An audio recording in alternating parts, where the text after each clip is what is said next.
नमस्कार, स्वागत है आप सभी का टाइम्स ऑफ पानीपत में। मैं हूं आपके साथ हनी शर्मा और आज के हमारे खास कार्यक्रम चुनावी चर्चा में हमारे साथ मौजूद है कांग्रेसी नेता महिपाल सूबेदार, जो कि पानीपत ग्रामीण विधानसभा से चुनाव की तैयारी कर रहे हैं और कांग्रेस से टिकट की मांग कर रहे हैं। आइए उनसे वार्तालाप शुरू करते हैं। नमस्कार सर। नमस्कार जी हनी बेटा, ठीक हो? हाँ जी सर। सर आप ये बताइए कि आप किस तरह के मुद्दे लेकर जनता के सामने जा रहे हैं और किस तरह के मुद्दों को लेकर आप कांग्रेस पार्टी से टिकट की मांग कर रहे हैं? पहले तो चैनल से जुड़ने वाले सभी साथियों को नमस्कार। मुद्दे मेरे पिताजी सूबेदार प्रताप जी ने लंबे समय से कॉलोनियों के उठाए हैं और करीब 18-20 साल से राजनीति कॉलोनियों की है सूबेदार प्रताप जी ने। उसके बाद मैं भी 2-3 साल से लगा हुआ हूँ मुद्दे उठाने के लिए। और जैसे हमारा कॉलोनियों का मुद्दा, सबसे बड़ा मुद्दा हमारा प्रॉपर्टी आईडी का है, कटे हुए राशन कार्डों का है।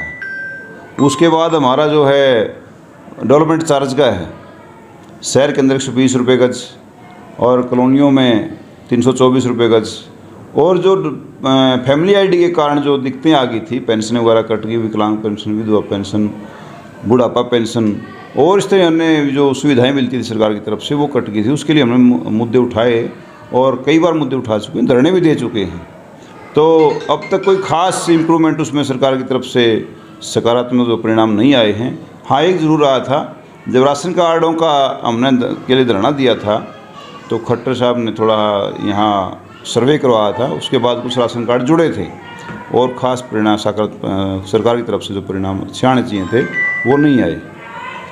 तो सर जैसे अभी 1.5-2 महीने बाद ही चुनाव है, तो आपकी तैयारियां किस तरह से चल रही हैं? मतलब किस तरह का विजन लेके आप जनता के सामने जा रहे हो? देखिए, यहाँ जो विधानसभा है ग्रामीण, पानीपत ग्रामीण, वो 2 तरह की है। 41-42 गांव भी इसके अंदर आते हैं और 75 से 80 कॉलोनियाँ भी इसके साथ आती हैं। तो ये 2 in 1 विधानसभा है, ग्रामीणांचल भी है और शहरांचल भी है। तो गांव के मुद्दे अलग हैं, कॉलोनियों के मुद्दे अलग हैं। गांव में तो फिर भी जो हमारे भाई हैं, साथी हैं, वो इकट्ठा होकर के प्रशासन पे प्रेशर बना करके, नेता प्रेशर बना करके अपने काम करवा लेते हैं। लेकिन गरीब कॉलोनियों के अंदर जो है गरीब आदमी ज़्यादा रहता है। अपने प्रदेश छोड़ करके, अपने गांव छोड़ करके, अपने परिवार छोड़ करके यहाँ लोग आए हैं, तो उनकी समस्याएं ज़्यादा हैं क्योंकि वो संगठित नहीं है। तो इनको एक लीडरशिप की ज़रूरत है और जो उनको नेतृत्व कर सके और जो उनको संगठित कर सके। तो उसी कार्य में हम लगे हुए हैं और कांग्रेस पार्टी के बैनर तले जो है चौधरी भूपेंद्र सिंह हुड्डा जी के आशीर्वाद से हम ग्रामीण में कॉलोनियों में लगातार संघर्ष कर रहे हैं। और मेरे पिताजी सूबेदार प्रताप जी ने भी कॉलोनियों के लिए मुद्दे उठाए हैं और मैं भी लगातार जो है कई बार धरने प्रदर्शन कॉलोनियों के लिए मुद्दों को लेकर के कर चुका हूँ। तो सर अगर आपने समस्याओं की बात करी है कॉलोनी की, तो अगर आप चुनाव जीत जाते हैं तो किस तरह की उनकी समस्याएं हैं और आप किस तरह से उनको दूर करोगे? क्या क्या काम करोगे आप? देखिए, सबसे पहले तो मैं आपको मैंने बताया था भी कि हम यहाँ संगठित नहीं हैं। तो संगठित करने का मेरा पूरा प्रयास मेरे पिताजी ने किया था। और रहे उनके समस्याओं की बात बढ़ने के बाद, तो यहाँ जैसे 70-70 साल के बुजुर्ग कॉलोनियों के अंदर बैठे हैं और डॉक्यूमेंट पूरे हैं लेकिन पेंशन नहीं बन पाती। ऐसे 10-10 फुट गहरे कच्चे मकान हैं जिनमें लोग सड़न लग रहे हैं। सरकार की तरफ से 2.5 लाख रुपए का जो है प्रावधान है उनको देने के लिए, लेकिन सरकार यहाँ कोई दिलवाने वाला है ही नहीं।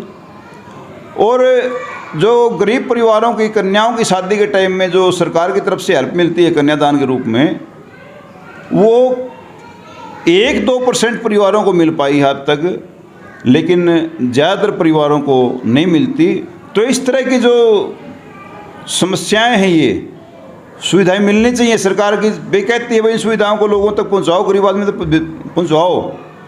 अब बेरोजगारों के लिए ऐसे सब्सिडी के लोन प्रोवाइड करवाती है सरकार, लेकिन यहाँ नहीं मिल पाते। तो ये जो जागरूकता है मैंने लोगों के अंदर लानी शुरू की है और लोग भी, कॉलोनी वासी भी इसके प्रति सचेत हो गए हैं।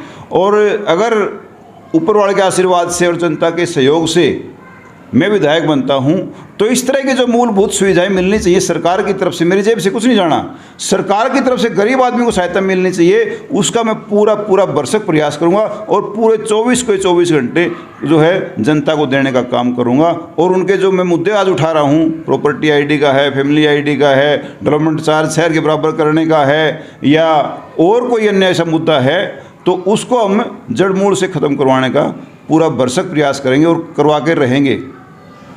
तो सर, महंगाई भी एक बहुत बड़ा मुद्दा चल रहा है जिसको लेके बहुत ज़्यादा लोग परेशान हैं।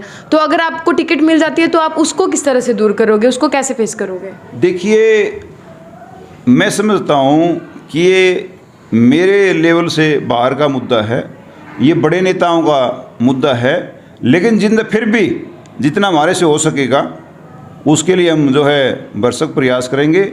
और कॉलोनी से तो अपनी महंगाई से तो हर आदमी परेशान है और जूझ रहा है गरीब आदमी उससे।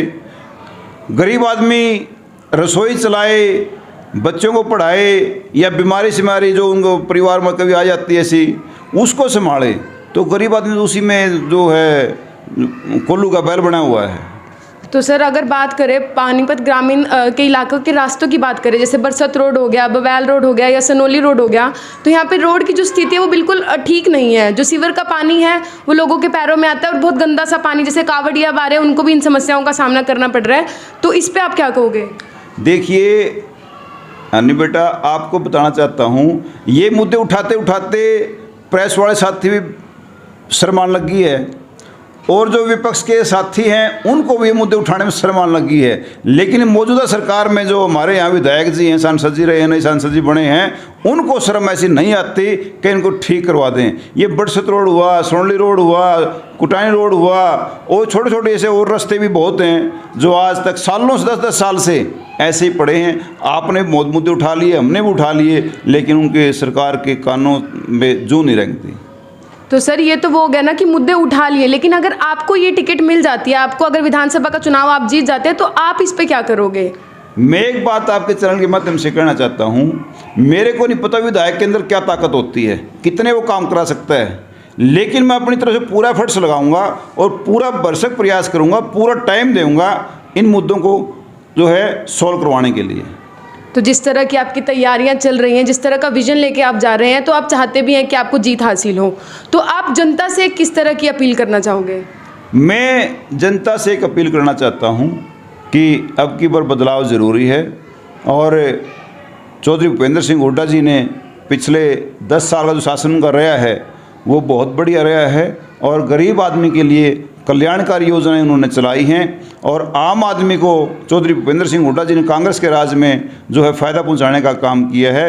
मैं चाहता हूं अब की बार जो है जनता से अपील करता हूं कि बदलाव का मूड रखे और कांग्रेस पार्टी के प्रति और चौधरी भूपेंद्र सिंह हुड्डा जी के प्रति अपना जो है वो आवाज़ बुलंद करे और आने वाले समय में चुनाव में अपना एक विज़न लेके चले। और जो भी हमारा साथी भाई जो है आज ये कहता है कि बीजेपी ने ये कर दिया वो कर दिया, मैं उन साथियों से कहना चाहता हूं कि आने वाले समय में जो है अपने कांग्रेस की तरफ चौधरी भूपेंद्र सिंह हुड्डा जी की तरफ जो है उनको रुझान करें और उनको जिताने का काम करें। तो सर, अगर पानीपत ग्रामीण में ही देखें तो यहाँ पे लगभग कांग्रेस पार्टी के लगभग दर्जन भर से ज़्यादा दावेदार हैं, तो आपको किस तरह से लगता है कि आपको टिकट मिलेगी? आप किस तरह से अस्वस्थ हो टिकट लेने के लिए? देखिए, मैंने और मेरे पिताजी ने भी कॉलोनियों के बहुत से मुद्दे उठाए हैं और हमारी रिहाइश जो है भावना चौक पर 38-40 साल से है और इसके 1.5 किलोमीटर का दायरा करें तो करीब यहाँ 90,000 वोट हैं और कॉलोनियों के अंदर कुल मिलाकर के करीब 1.5 से 2.25 लाख वोट हैं। सबसे बड़ा जो हमारा मुद्दा ये है। और जो रही बात सभी साथियों की, देखो सभी साथी माननीय सम्माननीय हैं और जो है हम सभी एक दूसरे की रिस्पेक्ट करते हैं। तो रही बात आपने दावेदारी की कही, तो सबसे ज़्यादा काम जो है ग्रामीण के अंदर मुद्दे उठाने का रहा, चाहे बात उठाने का रहा या मेहनत करने का रहा, तो वो मैंने किया है। और यही एक चीज़ मेन होता है कि लोकतंत्र के अंदर जो है हमारा वोट का अधिकार सबसे ज़्यादा होता है कि किसके पक्ष में ज़्यादा वोट हैं। तो कॉलोनियों में करीब 2.25 लाख वोट हैं और उसी भी पे कहना चाहता हूँ आपको मैं, 2009 के अंदर ओम प्रकाश जैन जी बने विधायक ग्रामीण से कॉलोनियों के दम पे बने, 2 बार महिपाल डांडा जी बने, कॉलोनियों के दम पे बने। और इसी मुद्दे को लेकर के, इसी बात को लेकर के मैं आपसे कहना चाहता हूँ कि जो है हमारे पक्ष में अब की बार चौधरी भूपेंद्र सिंह हुड्डा जी और कांग्रेस पार्टी फैसला लेगी और आम गरीब जनता के पक्ष में जो है फैसला लेगी। इसी जो है मुद्दे को, बात को लेकर के मैं आपसे कहना चाहता हूँ कि कॉलोनियों का मुद्दा अब की बार टिकट के लिए हो चाहे चुनाव के लिए हो, वो बड़ा रहेगा। तो आज की वार्तालाप में हमारे साथ थे कांग्रेसी नेता महिपाल सूबेदार, जिन्होंने वार्तालाप के दौरान अपने विचार साझा किए और बताया कि वो किस तरह की तैयारियां और विजन लेकर जनता के बीच में जा रहे हैं। तो अब तक के लिए इतना ही। देखते रहिए टाइम्स ऑफ पानीपत।